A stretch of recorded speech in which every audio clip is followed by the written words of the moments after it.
जिला पंचायत अध्यक्ष पद के चुनाव को लेकर यह बड़ी खबर है। प्रतापगढ़ में बीजेपी का अधिकृत तौर पर प्रत्याशी घोषित नहीं है। भाजपा की तरफ से क्षमा सिंह और पूनम इंसान ने नामांकन किया है। भाजपा ने आखिरी वक्त पर दोनों का नॉमिनेशन कराया है। उन्नाव में सपा का अपने जिला पंचायत अध्यक्ष प्रत्याशी पर चाबुक, पार्टी ने अधिकृत प्रत्याशी को पार्टी से ही निकाल दिया। उन्नाव में अब सपा किसको समर्थन देगी, इस पर सस्पेंस है। उधर प्रतापगढ़ की बात करें तो भाजपा की तरफ से क्षमा सिंह और पूनम इंसान का भाजपा ने अंतिम क्षणों में नॉमिनेशन कराया। ऐसे में राजा भैया को भाजपा ने वॉकओवर दे दिया। तो वहीं उन्नाव में सपा ने जिला पंचायत अध्यक्ष प्रत्याशी को पार्टी से निकाला बाहर। अब ऐसे में किसको समर्थन देगी सपा?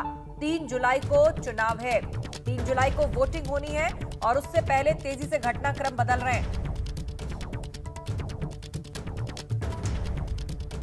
तो उन्नाव में अब सपा आखिर किसको समर्थन देगी, इस पर सस्पेंस बना हुआ है। जिला पंचायत अध्यक्ष को लेकर 3 जुलाई को वोटिंग होनी है। उन्नाव में सपा अपने जिला पंचायत अध्यक्ष पर किस तरह कार्रवाई की है वो हम आपको बता रहे हैं। पार्टी ने अपने अधिकृत प्रत्याशी को ही पार्टी से बाहर कर दिया है।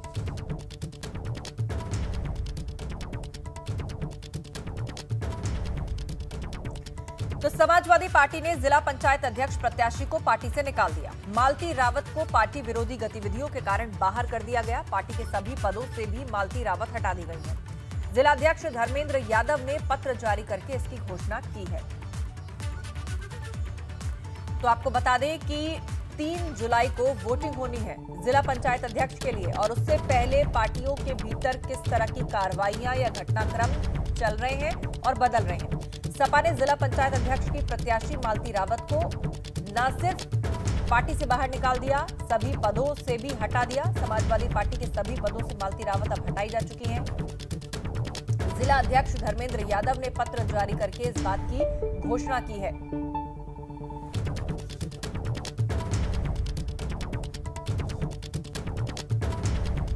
तो उन्नाव से ये अहम खबर है।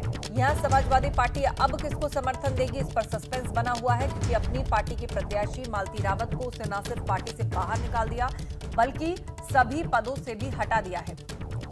पार्टी विरोधी गतिविधियों के चलते यह कदम उठाया गया है।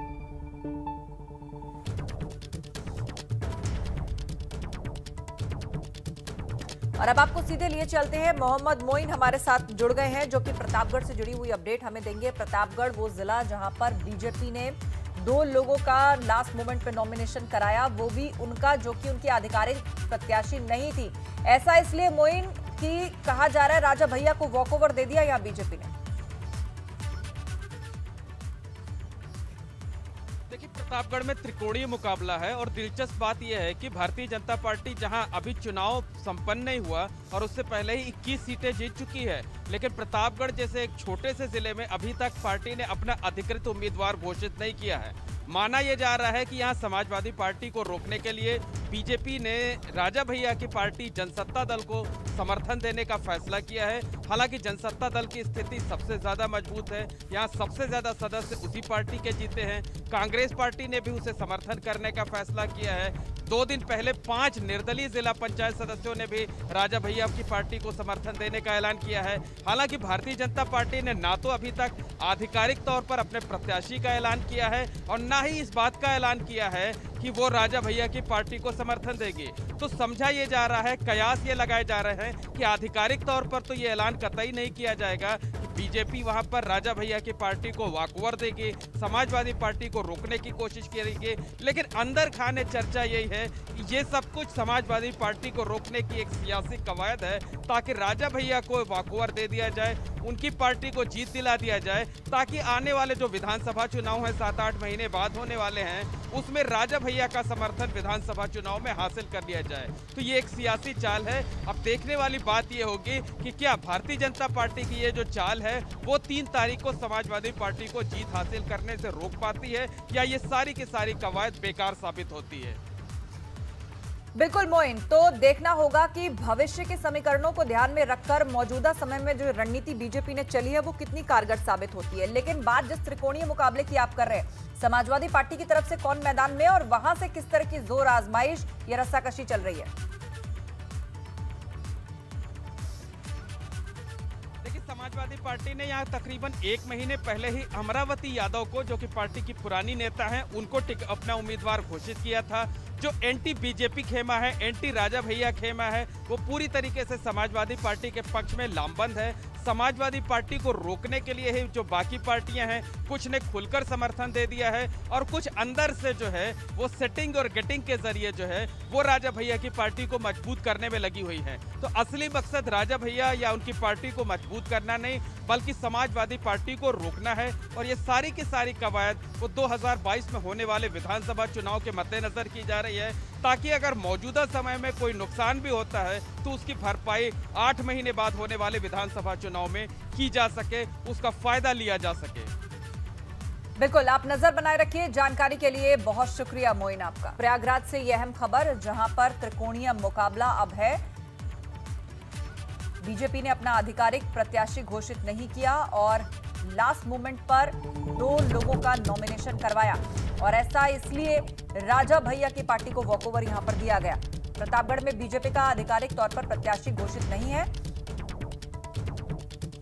आखिर प्रतापगढ़ में बीजेपी में चल क्या रहा है? भाजपा की तरफ से क्षमा सिंह का भी नॉमिनेशन कराया गया। आखिरी वक्त पर दोनों महिलाओं का नॉमिनेशन कराया गया।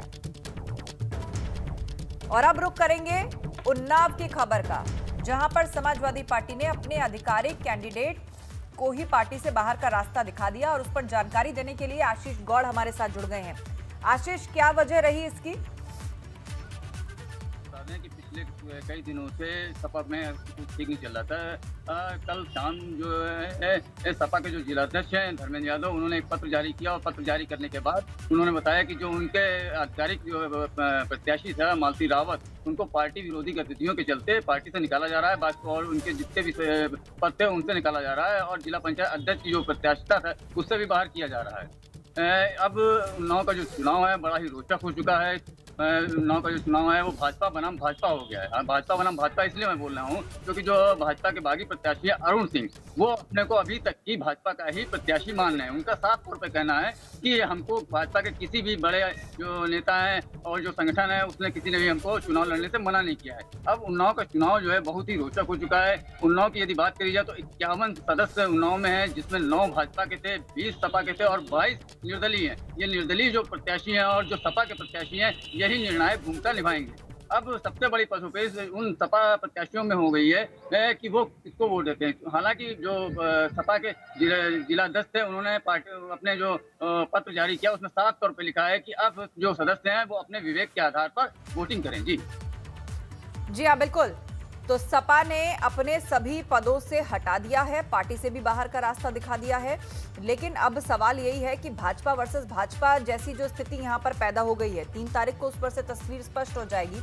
लेकिन दूसरी तरफ और कौन से ऐसे उम्मीदवार हैं जो कि ताल ठोक रहे हैं? क्या यहां पर मुकाबला भाजपा और समाजवादी पार्टी के बीच में ही है, या फिर यहां भी कोई त्रिकोणीय और दिलचस्प मुकाबला आप देख पा रहे हैं? ये आस्था को बता रहे, अभी तक यहाँ त्रिकोणीय मुकाबला था भाजपा के बागी और सपा के बीच में। लेकिन जब सपा ने अपने प्रत्याशी को प्रत्याशी निरस्त कर दिया तो भाजपा बनाम भाजपा हो गया है। जी, जानकारी के लिए बहुत शुक्रिया आपका।